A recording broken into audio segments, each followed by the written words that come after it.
Hello ladies and gentlemen, today is a special treat as it is the release date of Terraria, an indie game a lot of you may not have heard of, but is freaking amazing. Let's just see here, shall we? Select all the types of different funny looking hair.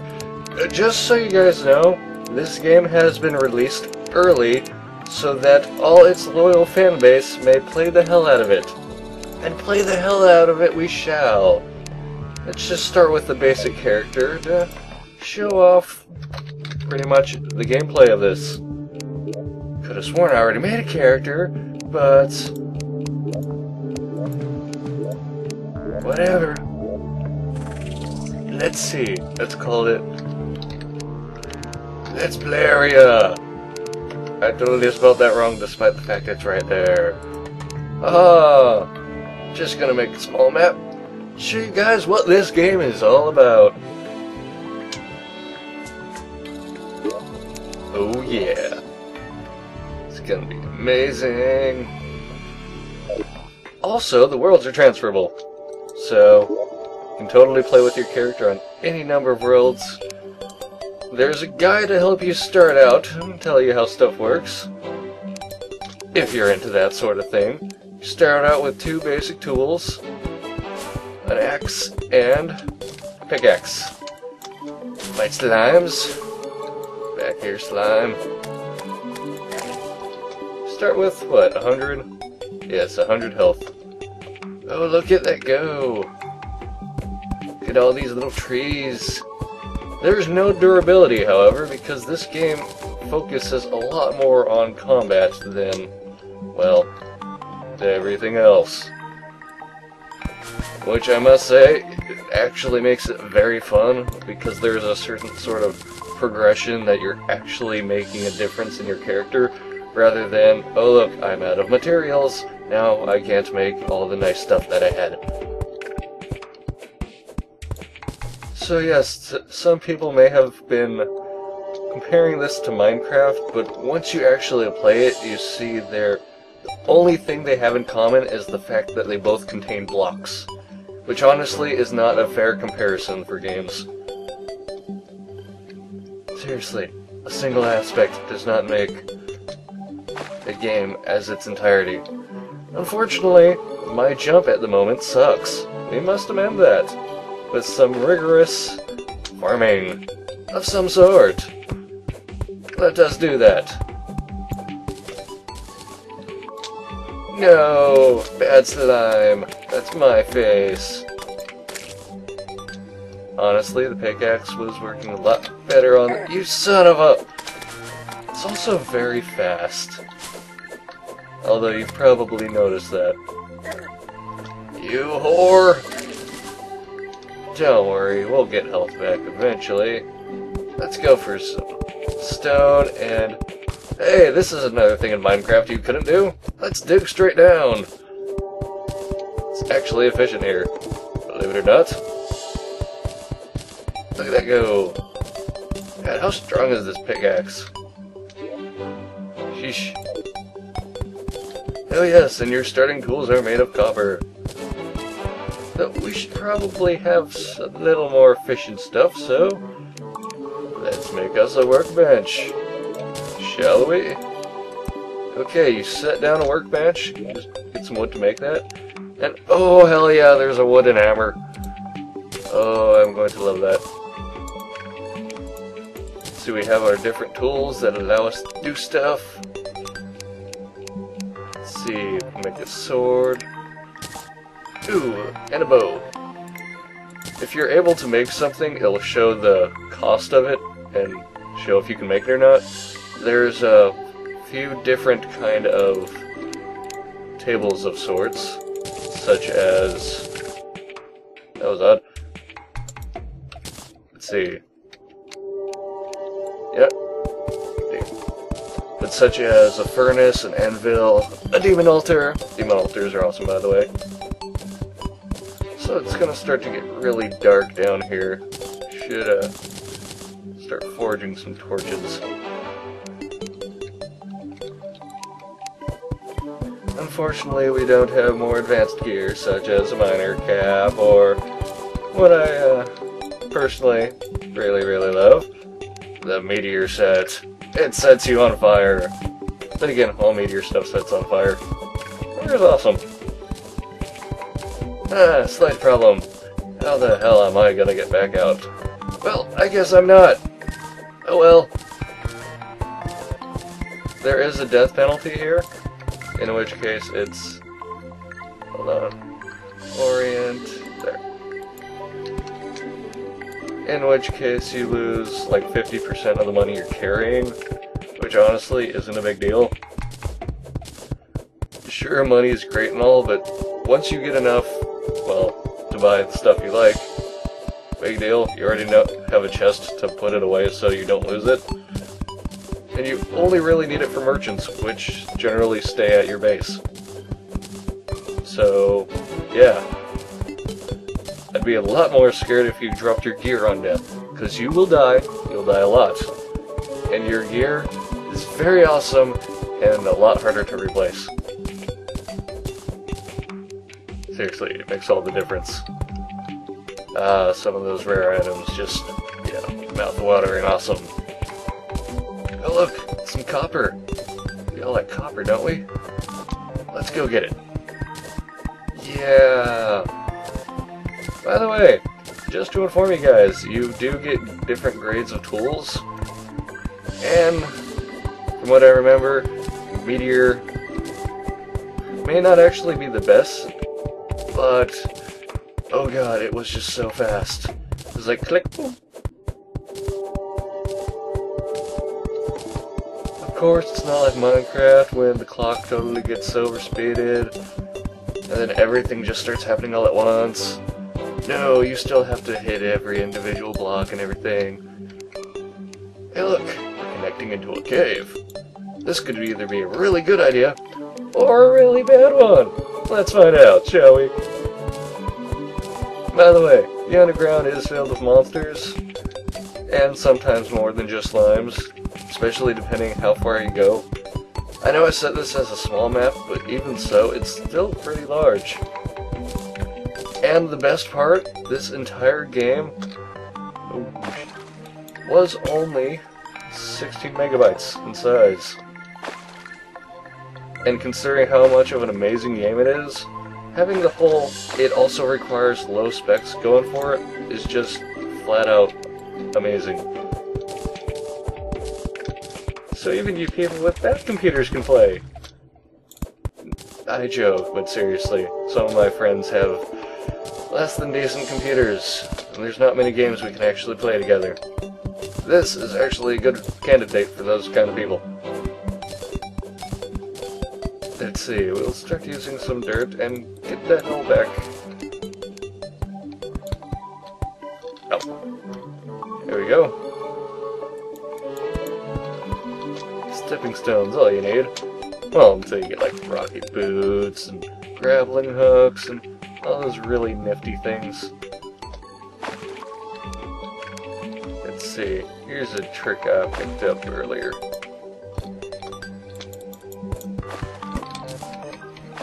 Got it? Yes. There. Now we can actually see what we're doing. Also, we can make a little air pocket so we don't die. I don't know about you, but that sounds like a great idea. Not dying is swell. Also, oh yes, forgot to mention, the water physics in this game actually exist.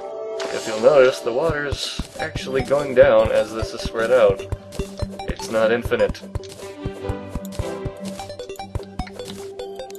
Oh crap, we're under attack! Yeah, well, you can't get to us. Just to warn you, being under attack while underwater, not the safest idea, as drowning really hurts. Seriously, your health starts streaming down obsessively.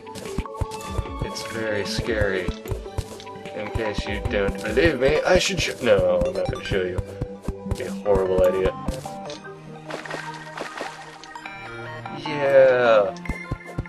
I love how my guy walks. just takes so much pride. I mean, look at that. Oh yeah. He's king of the world. Still not used to having all 1 through 0 as item slots. I just keep going like, okay, well 9's the last, so to get to the last one, just press... Oh, that doesn't work. What am I missing?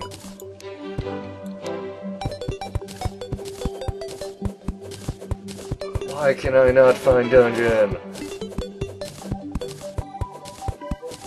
I have a plan. As when we get some dirt. By the way, early off, as soon as you can get a miner's helm, I suggest it. It may not have the best armor, but it is so damn useful. Pretty much it gives you low-level lighting all around you. So you'd see a little less than that. And it'd be a little more dim. But by golly, you can run around and do whatever you want and you'll be fine.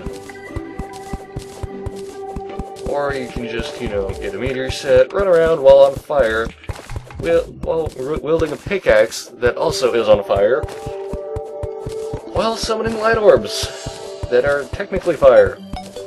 Or light, I don't know. Something like that. Unfortunately, with this whole it's randomly generated, you don't quite know where everything is.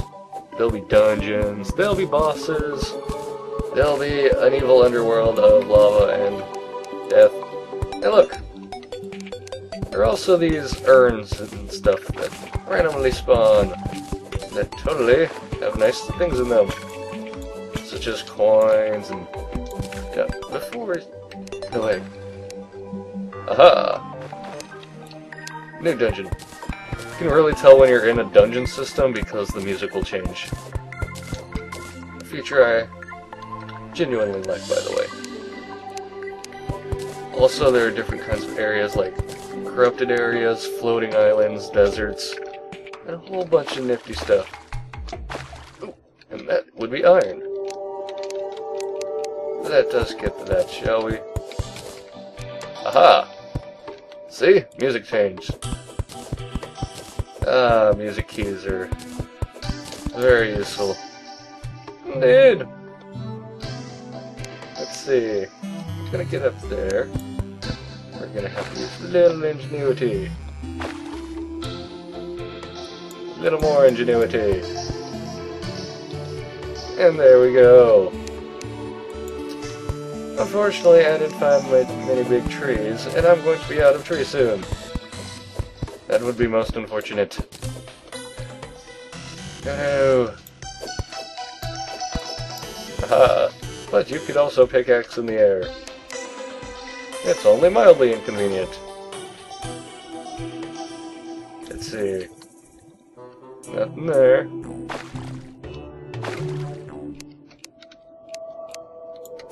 Might want more light. Aha, let there be light. You know, it's God ausquoting. Anyways, iron is awesome. It can be used to make chains, which can be used to make grappling hooks. Incidentally, it can also be used for various other things, such as anvils, which let you make tools, and all that nifty stuff that everybody loves so much. Probably armor. I think armor too. Then again, armor's freakishly expensive in comparison to tools. It costs generally like 30-something or more, while tools generally cost, well, early on, you know, it scales, but they cost like maybe 10 or 20. Mostly 10. And there's more copper.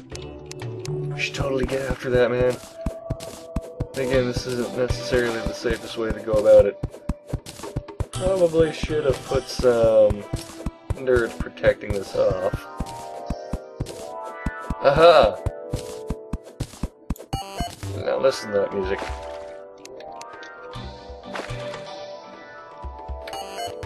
Okay, here's another trick you can do. To stop the water from coming down and still being able to breathe. make sure you're quick about it, because drowning is no fun. You can also place it, like, next to you, for example. Like here. And then delete it. Do that enough times and, well, you won't have to worry about suffocating just by standing there.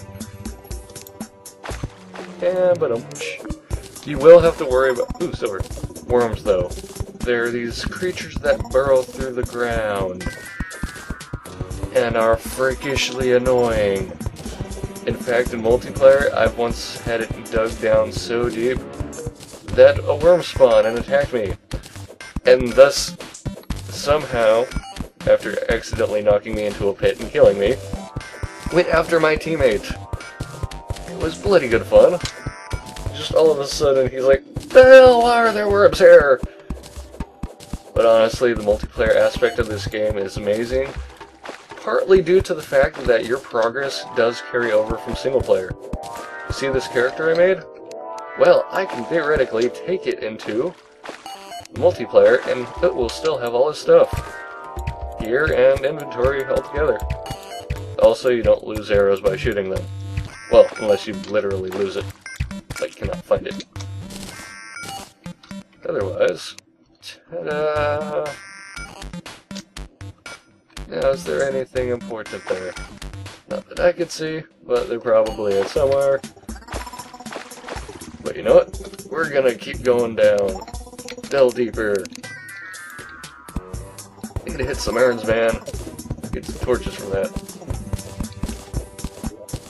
See, at the moment, I have very low gold, so the death penalty, not a huge thing for me.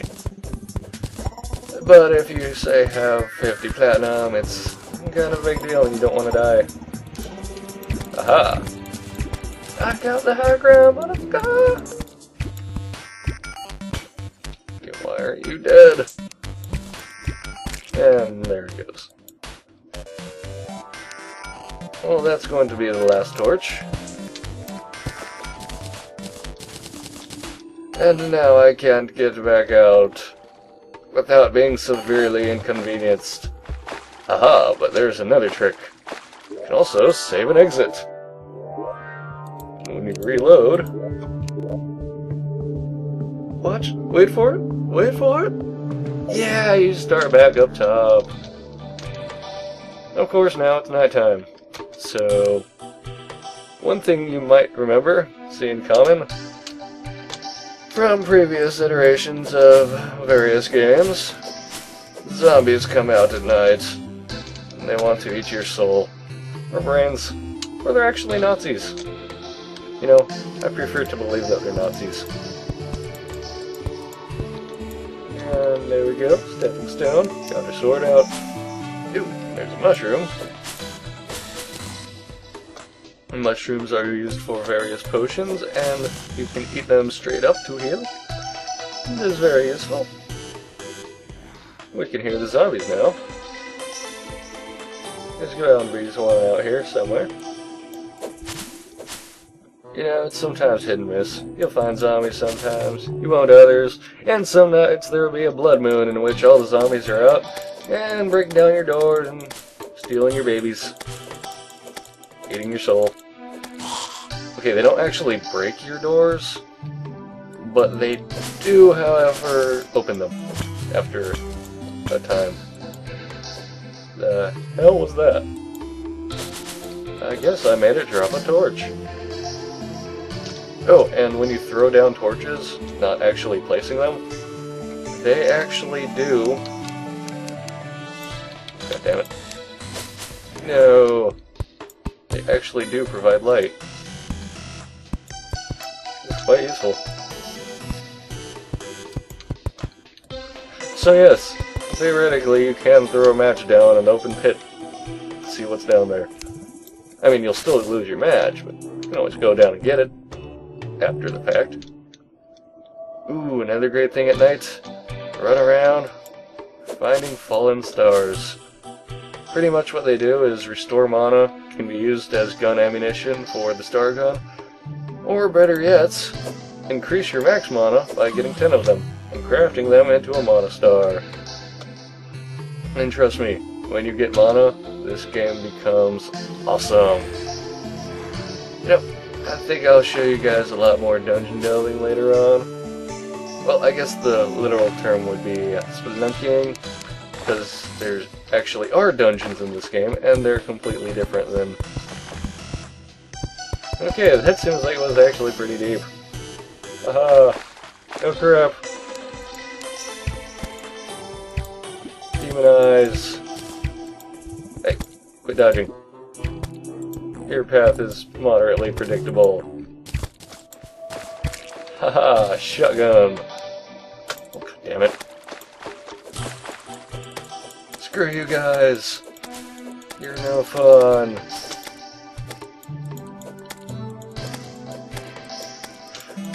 Oh, and yes, in this game there's actually a ton of different kinds of weapons. You're not just limited to swords. Also, I've tried out short swords. Good for stabbing, not good for multiplayer. Especially if you don't have like a perfect connection and have a little lag. Because a little lag means monsters teleport around. Monsters teleporting around means you get hurt a lot. Because that's one other way to avoid pain, say in single player. Not lagging, just bashing stuff against the head. And then you get pushed. Oh crap, there's more. Screw it. Making a bridge. Very slowly. Now we're making a wall. Haha, screw you. And look at that, they turn away. And it is daytime. Again, you can tell because of the awesome key change in music. And luckily it's no, the night has vanquished the day, and the sun has risen from and blah blah blah. And there's copper there, but I don't care. We're going to explore the hell out of this world. Especially because farming trees is, well, it's something you do on your off time, not while you're making an awesome Let's Play video. Oh, interesting note about sunflowers. They stop the spread of corruption. Honestly, all you have to do is, like, stick a piece of, whatchamacallit, stone or something that's not dirt down. But they look more aesthetically pleasing. Perhaps.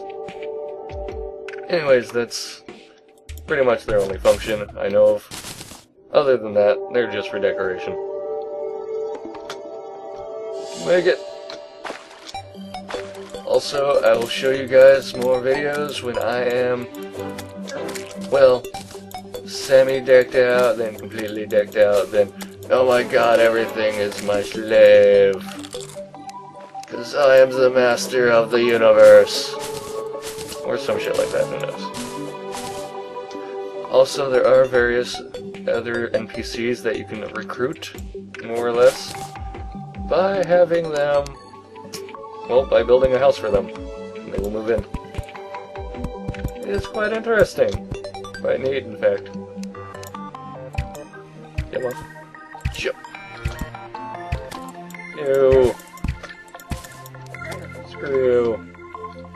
Oh yes, one thing that makes tools more awesome than weapons, early on at least, is that you can actually, well, hold down the button and you'll get stuff.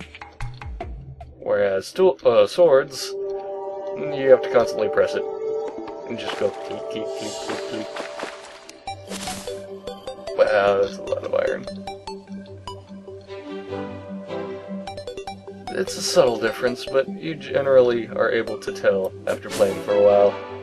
It's a game that grows on you. You have to learn the ins and outs, because it's not just, you know, that simple. No real tutorial besides the guide.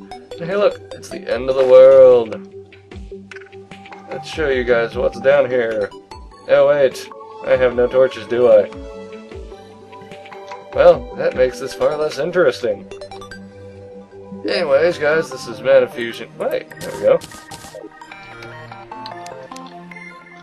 This is Manifusion, signing out. Oh my god.